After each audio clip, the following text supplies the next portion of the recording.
Hi everyone, it's Scarlett again, otherwise known as Golden Mochi. I'm here doing another video about Brass Coast's costume. Because you guys seem to really like the last one, I got a lot of subscribers from that, which was really lovely and cool. I was not expecting that at all. I just wanted to talk about the things I like about the Brass Coast brief and how I would sort of implement things that I like about costume and understanding costume in the wider world. So I really want to just say thank you to everyone. I honestly wasn't expecting it. It was just a really nice surprise to see how well received it was. So today I'm going to carry on with the artwork that you saw last time and just kind of carry on where we left off. So hopefully you enjoy, and I also hope that the audio is better this time. We'll see anyway. So yeah, enjoy.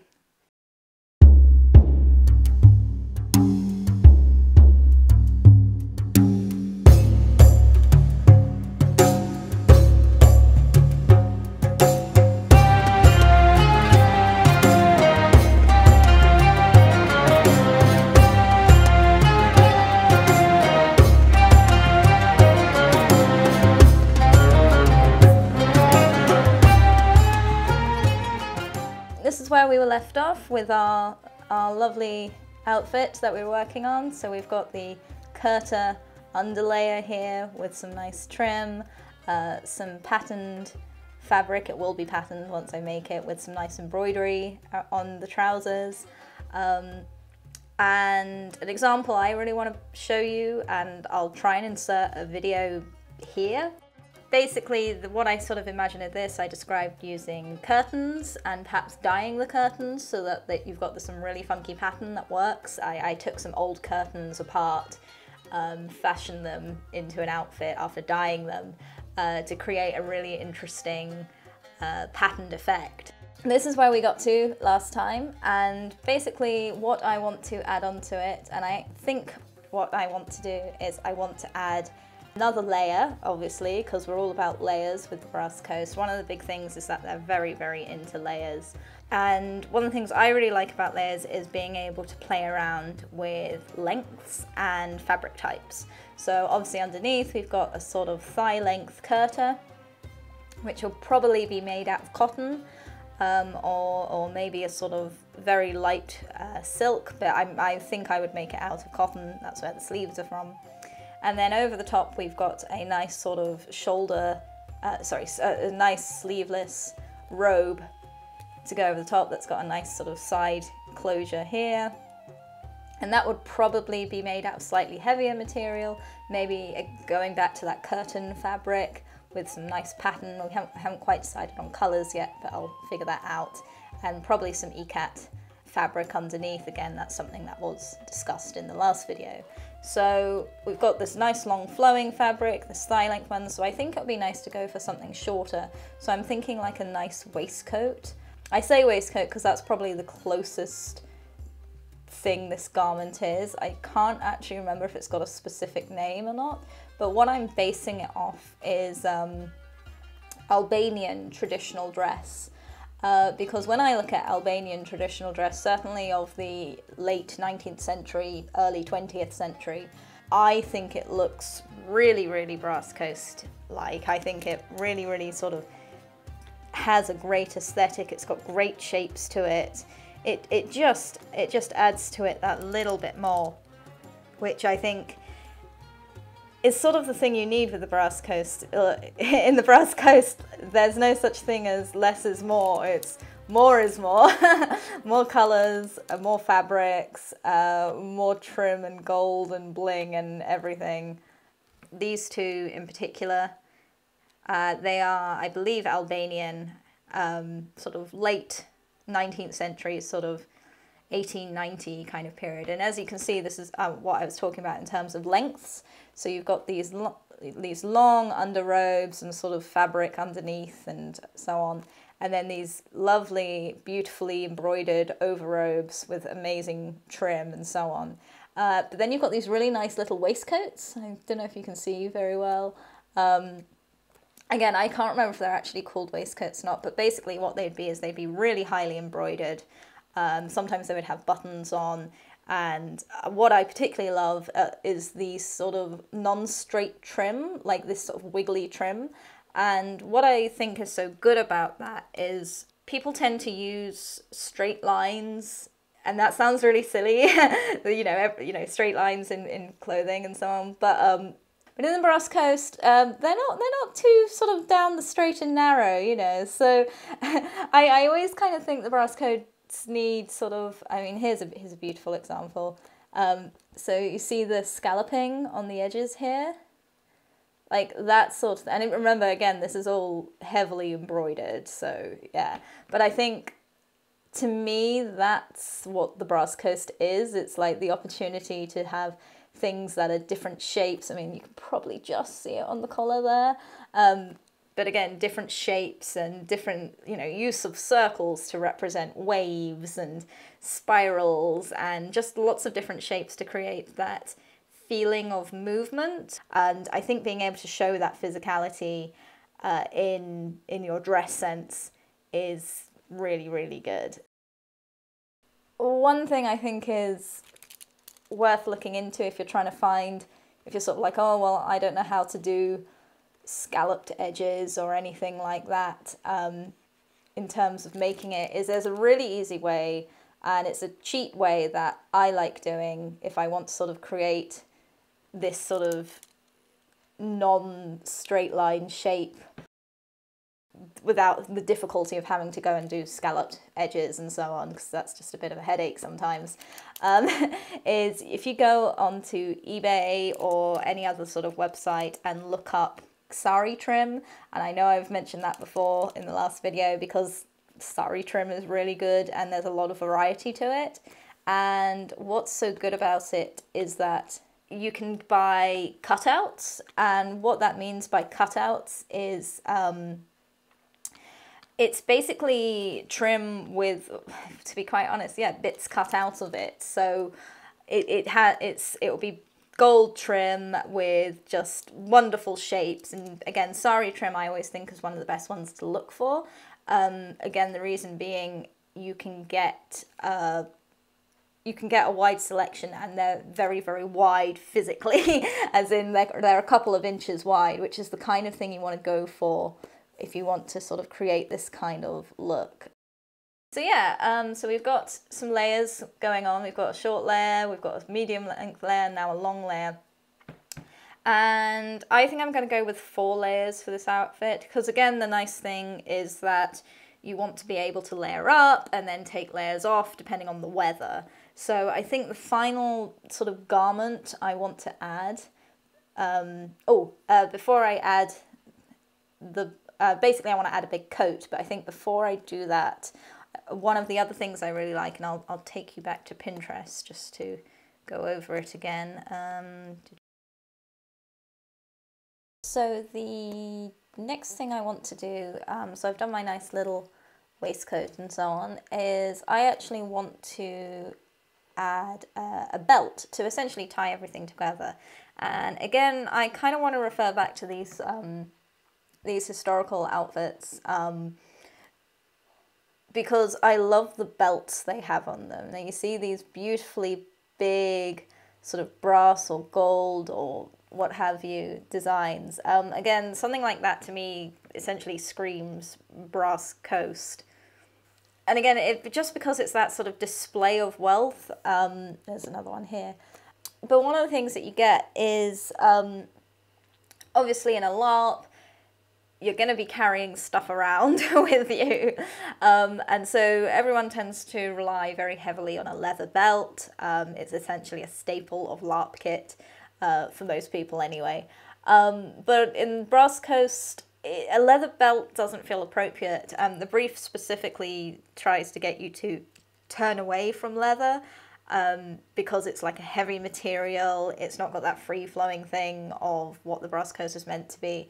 So these sort of big, chunky belts are kind of more what they lean you into. I'll just show you another one down here. Where's it gone? There it is. Yeah, this lovely big thing. And, you know, it's that sort of thing where you're just going to have to go and do some research on on eBay or, to be honest, Primark, charity shops. You'd be surprised what you can find out there that either you can just buy and use immediately, or you can adapt in a particular way to create this kind of look and effect. So I think that's what we're going to go for here. I want to add a nice belt under it all, with the intent of potentially adding further layers of fabric, belts, and so on over the top. So this belt is going to be more of like a decorative thing, you know, show my riches. I'm not frugal, I'm not poor, because I'm from the Brass Coast and I want to show all the nice fine things of life. So we're going to have it sitting under the waistcoat, I think, because that would be nice. And then, yeah, we'll decorate it properly later, but that's going to have some form of sparkles and decorations and so on it. So nice shiny belt underneath, I think. And like I say, you can find these in Primark and all sorts of places. It's one of those things where you can just go hunting, and you'd be surprised once you know what you're looking for, where you can find it. I always sort of say, once you've got a character in mind, you suddenly can't miss. You know, you'll be out shopping and you'll go, oh my god, this will be great for my character. And I think that's very much the case here. So yeah, raid charity shops, raid things, and so on. So yeah, we've got this really nice shape going on. We've got layers. It will look even better once there's colour. So yeah, it's starting to really come together. There we go, that's much better.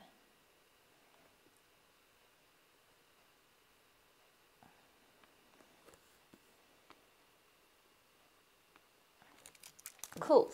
So yeah, we've really got some nice layers going on. We're going to have a mix of fabrics. I definitely think this should be silk with some kind of embroidery of some sort, something like that. We'll come back to it in a bit. So the bit I want to add next is essentially a big overcoat, and the reason for this being is that we're in Britain, the weather is awful. So you want to have a big overlayer of some description that's going to keep you warm and toasty. And again, I've seen people sort of say, oh, you know, the Brass Coast isn't made for English weather. It's the wrong type of outfit style. And again, I would say that's actually not true. There's a lot you can do with that. I've seen people wear what looks like very little as part of their costume, but actually they've got layers of thermals underneath their gear. So there are ways around it. In this case, you know, again, you've got to understand that the plains and the grasslands get very cold at night. I actually find sort of Persian wear is really cool to look at, or kaftans are good. I'll see if I can find a Uzbekistan, for example, although it is hot at times, can also have momentary times of coldness, and they tend to wear big, because there's a lovely example of some ikat wear there.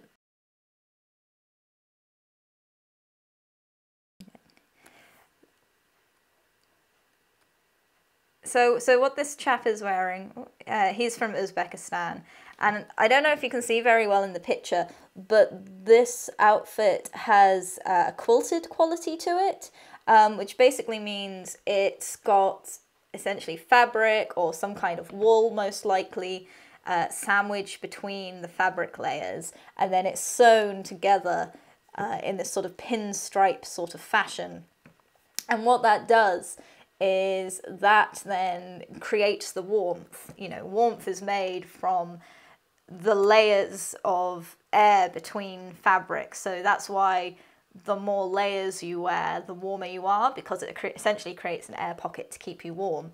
And that's essentially what quilting does, is it creates layers between the lining and the outer fabric by having this inner wool or inner fabric of any description. I tend to use wadding or thick interfacing.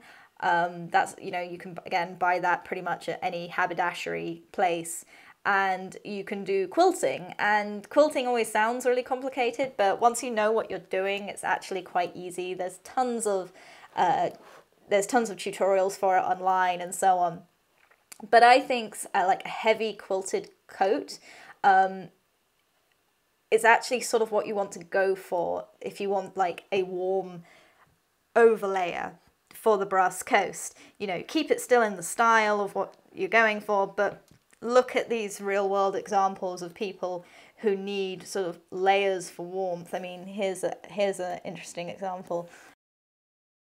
Here she's got fur on the outer edge. Now, fur perhaps wouldn't be necessarily appropriate for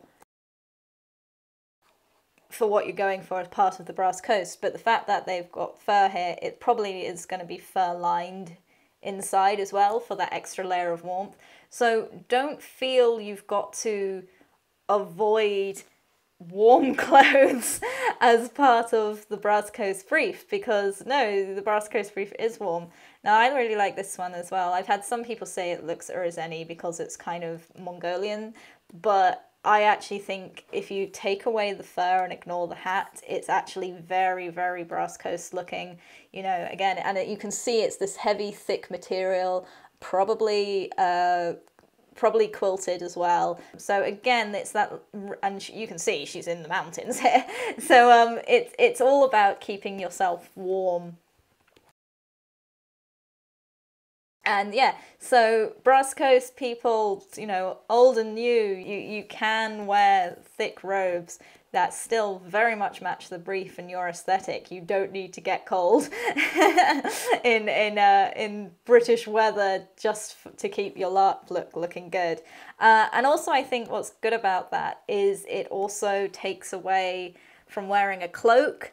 Now I know cloaks are like a traditional staple of fantasy and LARP wear and all this kind of thing, you know, everyone's got a cloak, you know, hobbits have a cloak, but I actually find cloaks quite boring in terms of something to wear. I find them, as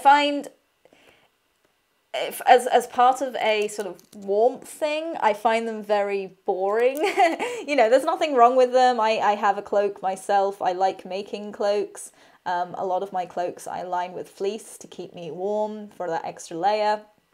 But I think when you've got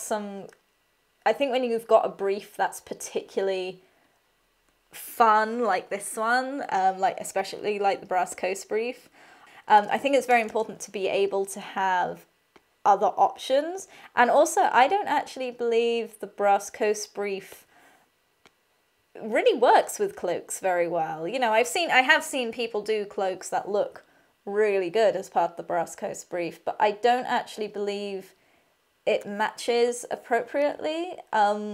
If you look at the sort of historical influences that are on the wiki and everything, cloaks aren't really part of the design. It's something, it's just not part of that aesthetic. I think what I'm trying to say is that it's not cloaks are sort of more of a traditionally Western thing, or at least the sort of coats you see in traditional fantasy are obviously very Western, because traditional fantasy is based off Western fantasy tropes, Western medieval tropes, in fact. So that's kind of why I'm not the biggest fan of sort of that's why I'm not the biggest fan of cloaks and Brass Coast people wearing cloaks. It's why I'm the same with Urizen as well. Urizen doesn't feel like an appropriate nation in which to have cloaks. And again, this isn't me bashing on anyone who does wear cloaks as part of the nation. You know, I literally have no issue with it. This is just kind of my personal view on sort of, you know, it'd be nice just to see something else out there. So I think some nice, big, not super heavy, but certainly quilted coat of some description would look really nice as part of a Brass Coast outfit, just for that extra warmth, that extra layer to keep me nice and toasty in the unpredictable English weather, and certainly the unpredictable profound decisions weather. The running joke is that there is some Matt P has upset the weather gods, and the weather is always awful. So yes, this is my way of combating that by just being nice and warm and toasty. Because who doesn't like to be nice and warm and toasty? I certainly do, but...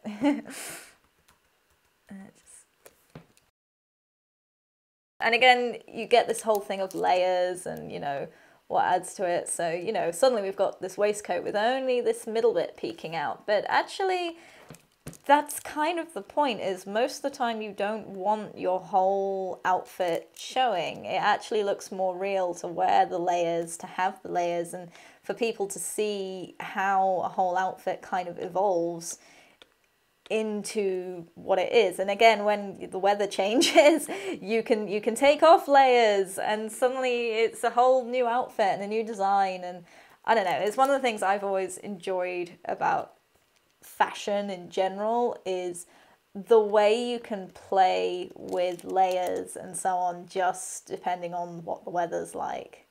So that's kind of how I see having a coat. So yeah, I definitely would like some form of quilted coat, fill it with some kind of wadding or batting.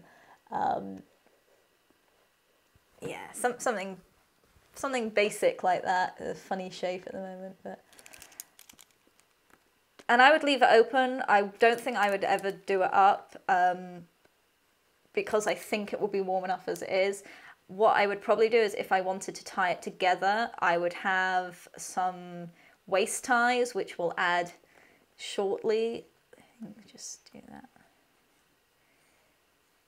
Yeah, we'll add some waist ties to tie it, waist ties to tie it all together. But we'll do that in a minute. So yeah, that's kind of, I think that's about as far as I want to go in terms of layers with this outfit. Yeah, I mean, as you can see, it's a bit of a mess at the moment. It'll look better once we start colouring it and all this sort of thing. One thing I will say... So I probably will end up doing another video of this, just because I quite enjoy just babbling about things I like. And I hopefully, if you're still here, you enjoy me babbling about things I like as well. So yeah, I will definitely do another one of these, just to, well, if nothing else, just to finish the outfit. I really want to colour it in. There's a lot of extra stuff I want to talk to you guys about, decorating these kinds of outfits, and what I would suggest as sort of ways of decorating that's a little bit different or a little bit interesting, maybe something you hadn't thought about before, what have you. So I'd like to try and do that at some point. So I'll probably do that in the next video. If there's anything I've sort of missed that you'd like me to touch on, or you've got any questions, please drop me a question. I've got all my social media things at the bottom of the description box, and so, and you know, if anything else, just leave me a message on my YouTube and I'll see if I can answer it for you in the next video. So yeah, I'd like to thank again all the new subscribers I've got, completely unexpected. I really enjoy it. I enjoy talking about stuff like this. It's the thing I really enjoy, is being able to research stuff for fun and then talk about it with people. You know, this is something I really enjoy. I love studying clothing and fashion and so on. So this is just a lovely opportunity to do. As always, I really want to thank my Patreons for just supporting me in all my work. They're amazing. I will be putting up a new post on my Patreon soon. I just need to sit down and finish writing it. So yeah, please keep an eye out for that as and when it pops up. So yeah, next video I expect will involve colouring in and talking about decorations. I think that's going to be the next one. So hopefully I'll see you there. Okay then, bye!